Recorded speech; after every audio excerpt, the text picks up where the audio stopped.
In this video, I'm going to show you the HRV application, or the heart rate variability application, that's part of the Mind-Body Training Tools Biofeedback suite.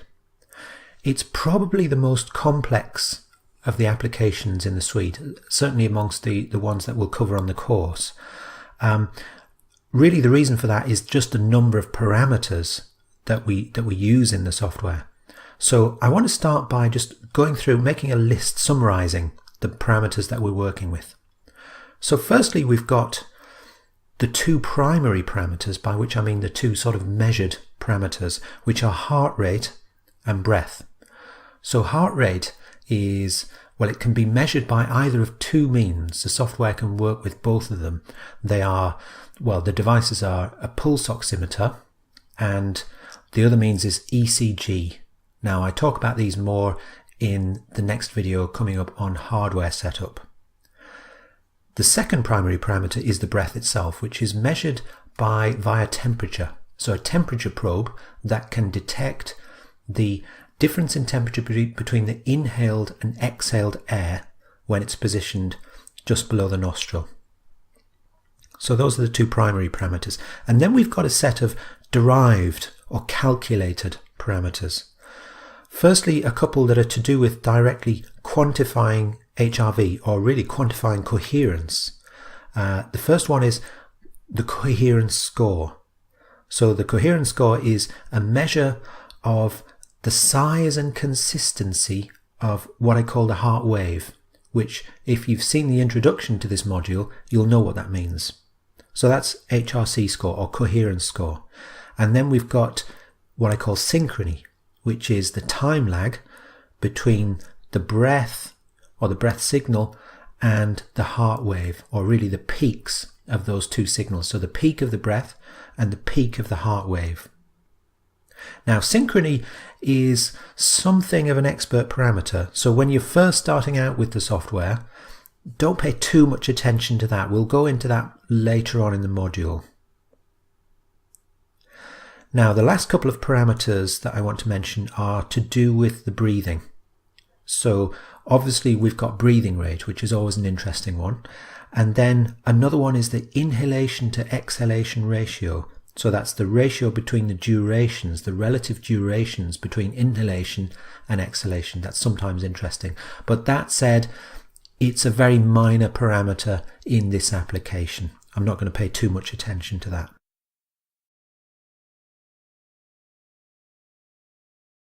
The starting point, as always, is the platform program. So here we are, let's start this up. Now, I just want to start by mentioning something about device setup. Now, you've seen this before in the previous modules, but if I click on the device setup button that's on the setup tab, which is always the opening screen, so device setup, I get this dialog again, which you've seen before. The difference here is that there are two measured parameters that we're working with in this application. So they are heart rate and secondly breath. So if you've rented a device, it's going to be the GP8, so you want to select PhysioData GP8 there, and then the same again for breath. Now I'm going to leave it on the simulator just for the purposes of demonstrating the software. So I'm going to click OK there. Now let's move on to the HRV tab, or the HRV button on the left side of the screen here, and you see that we've got a couple of columns of buttons. So there's actually two applications in this section. I'll just very briefly mention the second one, the heart rate data collection application. This is a very simple tool. I'll just start it up so I can show you it. It's just a tool for collecting heart rate data if you wanted to do HRV assessment. Now, HRV assessment is a whole different topic from HRV training, biofeedback training. But if you want to record HRV data for assessment, then this is the application that you can use for that. So once it starts up and once it's adjusted, then you'll see that a heart rate signal appear stably in this view. There it is. Okay, so I'm not going to mention anything more about that, but you can check out that if your interest is going in that direction. Probably most people won't be that interested in it, at least if you're if you're renting and just following the course. So I'm going to close that down. Okay, so the other application is the main HRV application. So there are the usual set of buttons. So we've got three. We've got one to launch the application, another one for a session report, another one for application report. I'll be looking at the reports in a later section of this video. There's a link to the user guide which documents everything that I'm going to say in this video, plus probably a little bit more. So it's more of a reference. And then a button for checking the battery in devices like the GP8 or any device that uses batteries like that. It's not too important. I'm not going to say too much about that at this point. I want to mention one more thing to do with device setup that's relevant if you have a pulse oximeter, and in particular a Contec pulse oximeter. Now, I do have a few of these as rental devices. This section is only marginally important if you do have one, but if you've got a GP8, which is the normal rental device, then it's not really relevant at all. So my apologies for putting this in. I'm just going to mention it for completeness. But the thing is, when you connect the pulse oximeter, it shows up in the Windows Device Manager. So I just want to show you that. So I'm going to start the Device Manager. This is Windows 10. I'm going to my Start button and I'm right clicking, and then I'm selecting Control Panel. Here's the Control Panel. You've probably seen that before. And then within the Control Panel, I'm searching for the Device Manager. There it is. So I'm clicking on that to start the Device Manager. Again, you may have seen it before. It's just essentially a list of all the hardware aspects of your computer. Now, when I connect the pulse oximeter, it will appear on the list. That's this thing. So I'm going to do that now.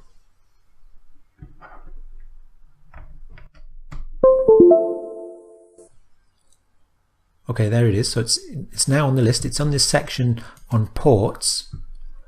And if I open that up, there it is. That device is associated with the pulse oximeter.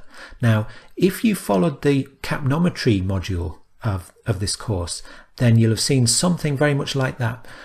The capnometer works in very much the same way. When you connect it, the software has to create this device, which is actually a virtual serial port, technically speaking. Don't worry about the technical details.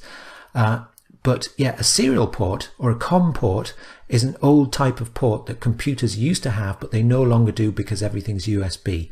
But for this particular device and for the capnometer, the software creates a virtual COM port, and it uses that to communicate with the device. So that's what it is. It's called Silicon Labs CP210X USB to UART bridge, and then in brackets COM3. The only thing that might be relevant to note is the number of the COM port or the serial port. In my case, it's 3. In your computer, it might be a different number. So I'm going to make a note of that. It's COM3. That's all I need to do with the device manager. Oh, I want to say one more thing, which is that the very first time that you insert the pulse oximeter, Windows will need to install a driver, a software driver for the device. So that item won't appear on the device manager until the device driver is installed, which Windows should do automatically. It should find the driver and install it automatically because it is plug and play. If not, if there are problems, I do have the driver available. For example, it's on the dongle of the dongle drive for the rental devices, or you can download it from my website. But if that's a problem for you, then just get in touch and it should be sortable. But for most cases, Windows will just automatically install the driver the first time you connect, and then any subsequent times that you connect, it should happen straight away. It should recognize the device. So I'm finished now with the control panel. Let's go back to the platform program. Now, in the Setup tab, Device Setup, I'm just going to make sure that my heart rate is selected to the Contec device, just to show you this. Then I'm going to go to my HRV tab here, and I'm going to use the data collection application because it's simpler.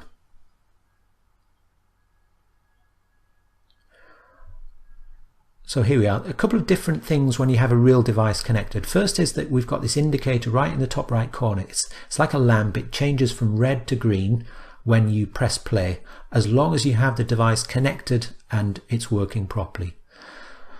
We've also got this button, which if I click on that, I get this dialog comes up and several options, but the first one is port.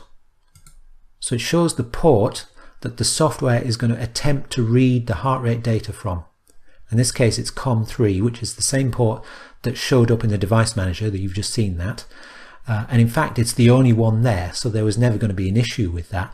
But if you had more than one such device connected, for example if you had the capnometer connected at the same time, then you'd have two virtual serial ports and you'd have to make sure you pick the right one to read heart rate data. So that's just a matter of knowing which one's which. Everything else on this dialog you can leave the same. The defaults should work fine. So I'm going to click OK there. Now just to demonstrate, I'm going to press play.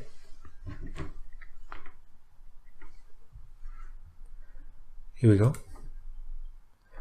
So the indicator turns green and I get the signal showing up. This is the raw signal as it were, and this is the heart rate trace. So that's all working fine.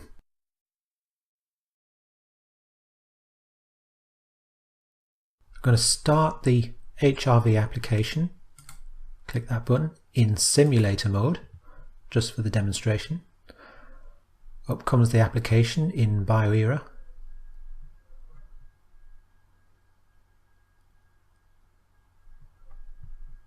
Okay, here it is. Here's the main screen.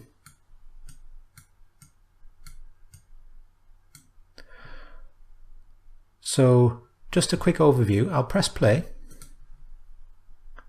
to start the data flow. So it does look a little busier than some of the other applications, but it's not too bad because essentially there's a lot that's the same, or at least similar. So in the top part of the screen we've got a combined sort of short-term display. So these two charts are really connected. They're part of the short-term display. In the lower half is the long-term display, and then we've got a set of numeric displays showing the different parameters, and then right at the bottom we've got audio feedback controls, and there are also two threshold controls with their bar graphs, one here on the left and one here on the right. I'm going to cover everything to do with audio feedback, including the threshold, in a later video.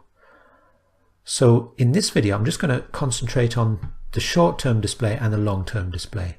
So let's start by having a look at the short-term display. So the very top chart, we've got two traces. They are the heart rate, which you see is varying step by step. Each little step in that signal is it's for a different heartbeat. So each heartbeat produces an instantaneous sort of heart rate calculation, and that's why it's stepped like that. Now the green trace is breath. Now you'll notice that for the first sort of 20 seconds when you run the application, it doesn't display properly. That's because the software has to calibrate to the breathing signal, even when it's running on the simulator. So it takes the first 20 seconds before it will display properly. So that's the first chart. Then the next chart shows in the short term, it shows the coherence score and the synchrony. Coherence score in yellow, synchrony in magenta. Now one thing about that is that there's a scale on the left there that's actually for coherence score. So we've got 0 to 100, 100 being a very good coherence score. But I could change that scale by clicking on the colored buttons here. So if I click on the pink button, then I get the synchrony scale. So it's 0 to 2, or it's actually -2 through to 0 through to +2. And the bold line there at 0 is relevant to synchrony. I'll say more about that elsewhere. Okay, so yeah, let's go back to the coherence score display. I'm got a similar thing in the upper chart, but this time there's no real breath scale because you don't need that. It's only a relative measurement anyway. It's always going to fit into the screen, so you always will see the heart rate scale there. One more thing about that, it can sort of move up and down. So automatically when you first start the software, after about 1 minute, it should sort of center the heart rate signal in the middle of the chart. Now, if you want to do that again at any point, you've got a button here. It's called Center HR Trace, which, if I press it again, did you see there was a slight shift downwards in the red HR trace?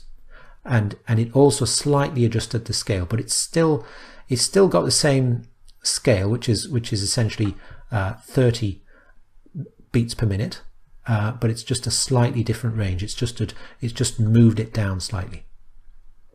Okay, so that's the short-term display. We've also got bar graphs really saying the same thing over on the right-hand side.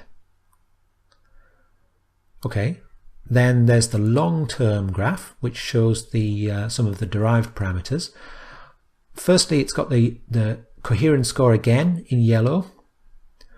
It looks stepped there, and in the short-term display for that matter, because it's only calculated at intervals. It's actually calculated twice per breath. So there's a few seconds in between each calculation, that's why it looks stepped. And the same for the synchrony trace, which is the pink one, and even for the blue, which is the breathing rate. It's only calculated once per breath, obviously, so that's why it's stepped. Now, yeah, so those are the three signals that we've got there. Again, we've got the same principle applying, which is that you can click on the different colored buttons to show a different scale on the left side of the chart. So by default, it starts off at the coherence score scale 0 to 100. If I change that to say breathing rate, then I get 0 to 20, which is the scale for the blue breathing rate trace. So you can always change that at any point.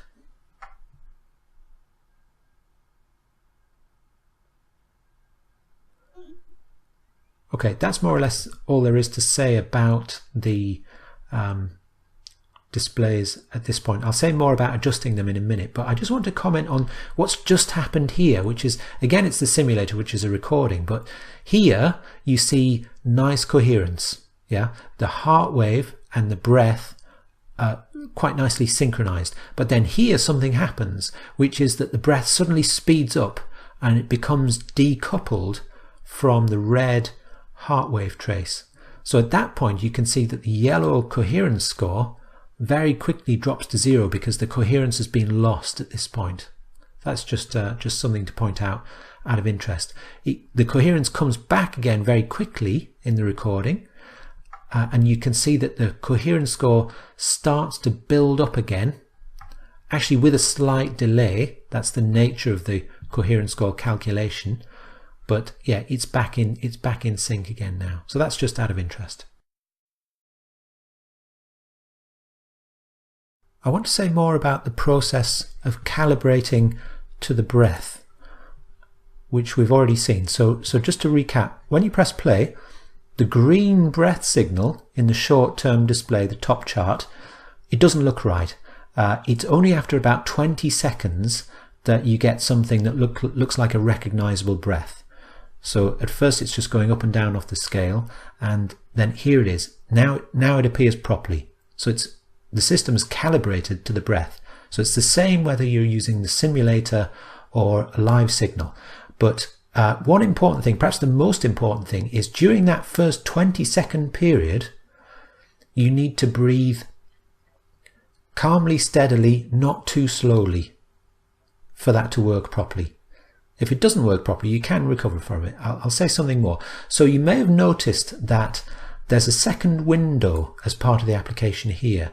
So what I'm going to do, I'm just going to press stop again, and then I'll restart it. I'll press play. Then we'll go to this other window, which is called the support window, and we'll see the process of breathing calibration happening. So at first, this graph is not showing us anything very sensible, but in time it will adjust Okay, so now it's looking like a proper breath signal. So when it does calibrate, as it has done now, we see these two yellow lines which are round about in the middle of the signal. Yeah, if it doesn't calibrate properly, they won't show there. They'll either be too close to the center or too far towards the outer edges, the top and bottom. Yeah, so when it's calibrated, they look like that. The two dotted yellow lines, which are used for detecting the turning points of the breath, they show like that, right through the middle of the signal like that. And you get a nice square wave in this chart, which shows high during exhalation and low during inhalation. So that's what a calibrated breath signal looks like.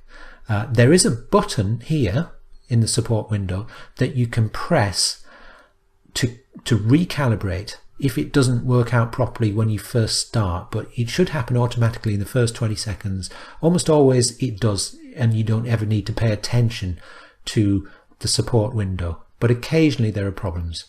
And in any case, you can always press stop and start again like I did there. Okay, now whilst I'm showing you the support window, there's a similar sort of process that's to do with the heart rate detection. Yeah, so the system has to sort of calibrate to the heart rate to detect beats in a similar sort of way. So in this chart here, you can see it's an ECG signal with a dotted yellow line that's part of the beat detection. So the software detects a heartbeat when that big pulse there crosses the dotted yellow line. Yeah, and you can see that square wave that's the beat detection at a further level of detail. Now, sometimes, occasionally, you need to adjust the position of the dotted yellow line, and you can do that using this control. It's a combo box. If, for example, the dotted yellow line were too close to the top, yeah, so that occasionally a beat got missed because it came below the line, then you could drop the threshold level, the dotted yellow line down, say to low. Yeah, see how it went down lower there. Now it's probably a bit too low because it's quite close to the sort of body of the signal, and it might be confused into detecting extra beats. So I'm going to put that back to medium because I think that's about best for this signal. But have a look, it's slightly different with the if you're using a pulse oximeter to measure heart rate, but it's pretty similar in most respects. The same control is there. You can adjust the level of the threshold. So that's the support window. Oh, perhaps one more thing to mention. This chart here is slightly different. It's called a DFT display. It's based on something called spectral analysis, which is actually the basis of lots of other different types of heart rate variability biofeedback software. What you expect to see is when you've got a nice coherent heart rate, like we have here, you start to see a prominent peak developing at around about 0.1 in green, where the rest of it is all flat. So that's all I'll say there. That's the support window. Of course, you can adjust the charts, so the displays in the HRV application, if you need to. Let's start with the short-term display. The range, the vertical scale of the heart rate is set by this control here. So another combo box. At the moment it's set to 30 beats per minute, so the range is fixed there, but it can of course move up and down. So for example, it could go from 50 to 80, or it could go from 60 to 90, depending on exactly where the heart rate trace is, and it can be moved up and down using this button here, which I showed you before. So centering HR trace, if I press it now, it moved it slightly down. You see that again. So now it's 50 to 80 exactly. Okay, so if I want to make the scale bigger or smaller, I can do that using this range here. So if your coherence is somewhat limited, you might want to have it smaller, which makes the heart wave look bigger. I'll put it back to 30. Okay, so that's heart rate range. You can also change the time scale or the horizontal scale of the short term using this control here, another combo box. At the moment it's set to 1.5 minutes. That seems to be about right, but you might want to change that if you like. Okay, now, yes, you can change the scale for the coherence score and synchrony. There are controls for that. Here they are. It's HRC score. Default range is 0 to 100. Now, one thing is that this scale applies to both the short-term chart here and to the long-term chart here. So there's one control for both charts. So by default it's 0 to 100, but you can make it smaller if you want. So now it's 0 to 75.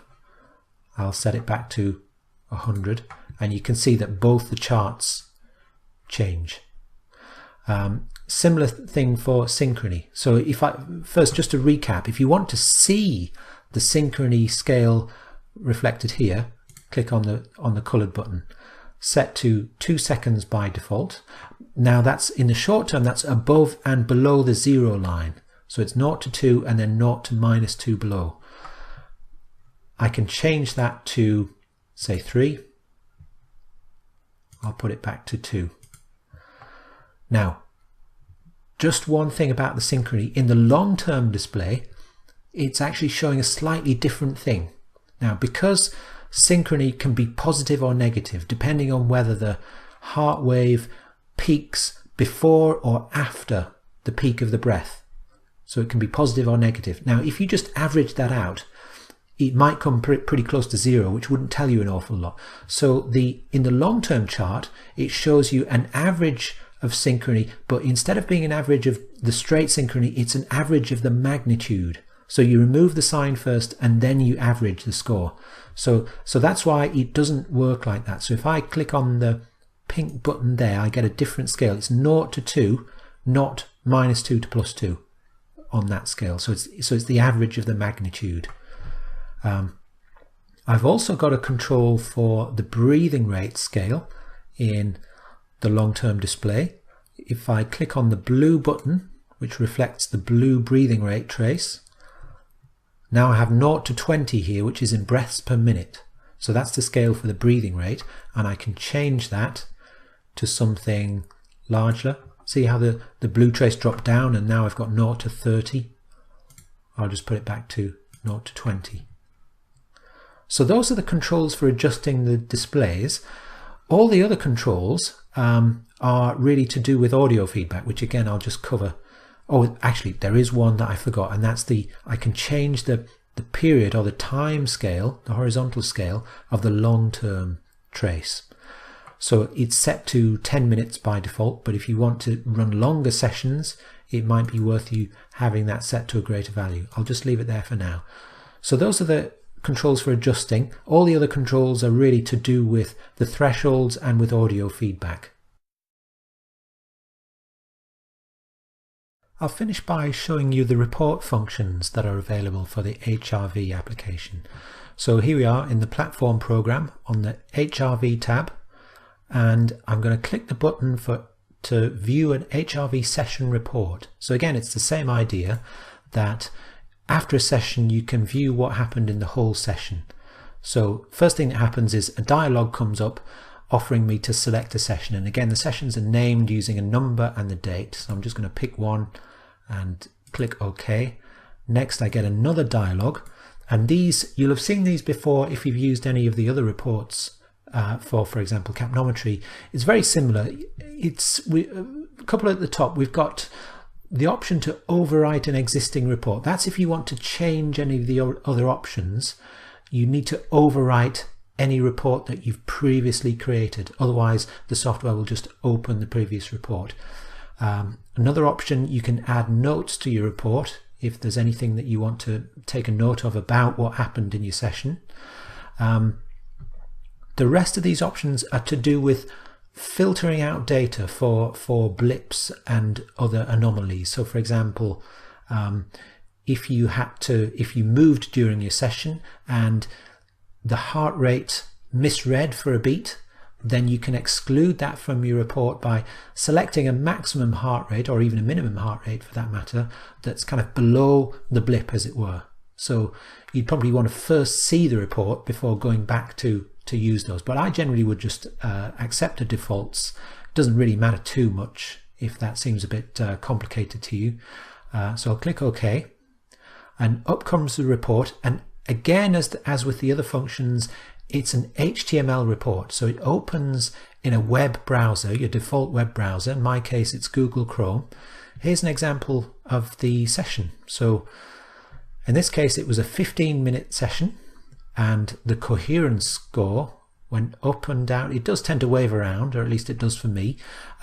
So it went up for the first 5 minutes, and then it sort of stabilized after that at a fairly low level, I would say 30. I can usually get better than that. Synchrony, either side of 0, you can see it tends to be more perhaps on the upside. And then breathing rate, you can see that's pretty stable. My sort of unguarded breathing rate tends to be around about 5, slightly above 5. That tends to be where it goes without me giving it much thought these days. So it's I've said in the other videos that around about 6 tends to be good for heart rate coherence. So mine's slightly less than 6. Yours might be somewhere else. Okay, another chart. The inhalation to exhalation ratio. So this is not really anything to do with the heart rate coherence as such, but it's always interesting to see where it is. And in general, if your breathing is relaxed, it's going to fall below the 1. So you've got a dotted line there at 1. So 1 is parity between the inhalation and exhalation.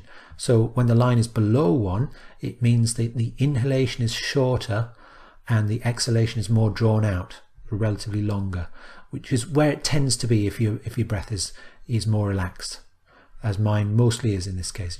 It just drifts up at one point. The last chart is, well, it actually has a scroll bar because it's longer, but it actually shows the breath signal in green and the heart signal in red.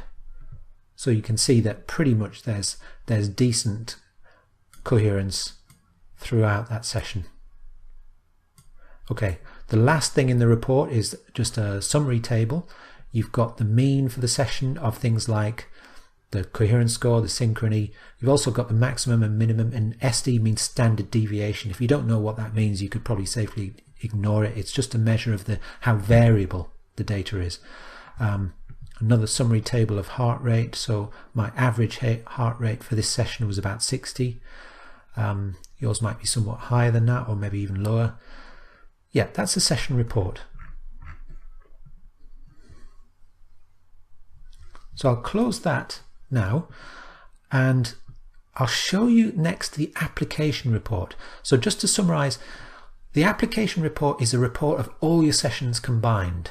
So I'm going to demonstrate that because I have got some data for this. So I've never shown you an application report for the previous applications earlier in the course. So you finally get to see one now. So I get an options dialog box. It's very similar to the one for the session report, in that you can filter out some of the data.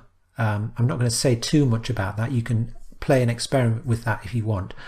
Perhaps the more important options are you can show, okay, tell you what, I'll come back to that. I'll show you the report first, and then I'll show you what that means later on. So I'll click OK here, and up comes my report. Again, it's an HTML report opened in the web browser.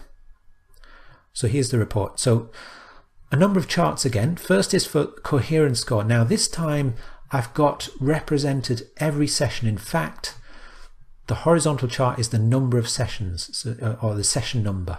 Yeah. So I've got 1 point on each of these colored lines for each session that I've done. And in this case, it's 41. So 1 point per session. And I've got 2 lines. One is for the maximum coherence score. That's the blue one there. Blue one is that's the maximum coherence score I got in each of my sessions. And you can see that it varies between about 50 going up to 80, almost 100 at times. I've also got the mean, which is the average. Yeah. So the red line shows the average coherence score. Again, 1 point per session. Okay. So the next graph is synchrony. It's the same sort of thing, but now I've got more lines. I've got the blue for the maximum, I've got the red for the average, the yellow is the minimum, and the pink one, or the magenta one, is the mean of the magnitude. So that's discounting the sign. So the actual average is always going to be close to 0 because it's going to come either side of 0. So the points are going to cancel each other out. So that's why it's worth showing an average of the magnitude as well, because that discounts the sign. Okay, another chart of breathing rate. So I've got the maximum, minimum, and average per session again. So again, each point on the line is one session, 1 to 41 sessions. Again, you can see that in every session, my average breathing rate, that's the red line there, it's just above 5, it's between 5 and 6. So I've got a pretty consistent average breathing rate there throughout all the sessions. Same thing for inhalation to exhalation ratio. Now, if this all looks a bit busy for you and you want to have kind of a less cluttered display, then I can take out some of these, for example, the maximum and minimum, and I can just show you the mean. So if I go back to my